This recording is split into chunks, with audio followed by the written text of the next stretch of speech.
from JBS Studios in Greater New York, this is the JBS News Update with Teisha Bader. I'm Teisha Bader with the JBS News Update for Thursday, March the 9th, 2017. Israeli Prime Minister Benjamin Netanyahu arrived in Moscow today, where he met with Russian President Vladimir Putin at the Kremlin. Netanyahu said ahead of the talks with the Russian leader that the two would discuss common threats in the region.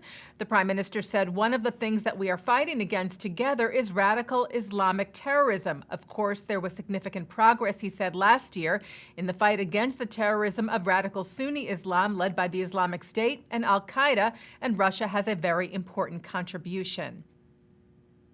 The U.S. Senate Foreign Relations Committee voted today to recommend David Friedman as America's next ambassador to Israel. 11 Republican senators voted for Friedman, as did Democratic Senator Robert Menendez. All remaining 9 Democrats voted against Friedman, some of whom cited controversial remarks Friedman has made in the past. His nomination now faces the full Senate floor for a vote expected in the next few days. Well, another Jewish institution was targeted with a bomb threat today. AM New York reports that the Jewish Children's Museum in Brooklyn was evacuated after receiving an emailed threat this morning. Local authorities were called in to investigate. New York Governor Andrew Cuomo, who has been very vocal about his outrage over the recent wave of similar threats, was in the area at the time of the incident and went over to the museum, where he was briefed by police. He later tweeted that today's incident was repulsive and had to stop. New York City Mayor Bill de Blasio tweeted that the NYPD is investigating the threat, saying New York City stands united against hate.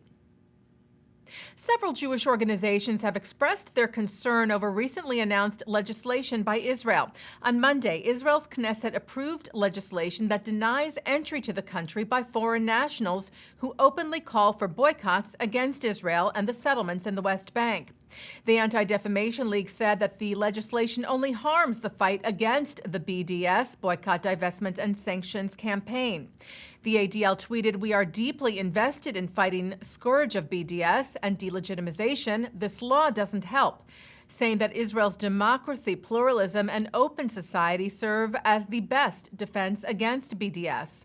The American Jewish Committee said it was troubled by the new law. CEO David Harris said that while Israel, of course, has the right to regulate who can enter the country, and while it fully sympathizes with Israel's desire to defend its legitimacy, nevertheless, Harris said, as history has amply shown throughout the democratic world, barring entry to otherwise qualified visitors on the basis of their political views will not by itself defeat BDS, nor will it help Israel's image as the beacon of democracy in the Middle East it is, or offer opportunities to expose them to the exciting and pulsating reality of Israel.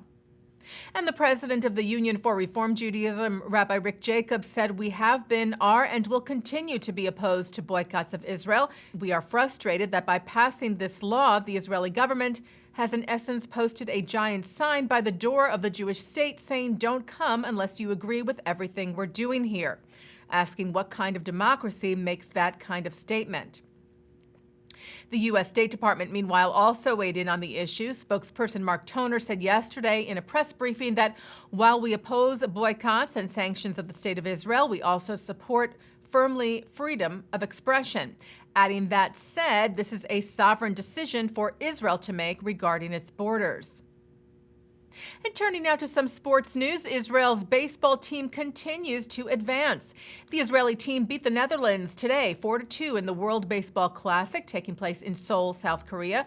This is the first year that Israel has qualified for the tournament and the first time that American Jewish baseball players are representing Israel in a world championship. The next round in the competition will take place in Tokyo beginning on Saturday. And taking a look now at our programming for tonight on JBS for Thursday, March the 9th. At 7 o'clock, Rabbi Mordechai Becker looks at Purim in regards to the Talmud. At 7:30, Daniel Roth of the Pardes Institute talks to the Limud Conference. Then the late Prime Minister of Israel, Menachem Begin, is remembered at 8:30 on Eye on Israel and at 9 tonight on L'Chaim. And coming up right after this newscast tonight at 6:30, it's In the News. And that's the JBS News Update for Thursday, March the 9th, 2017. I'm Teisha Bader.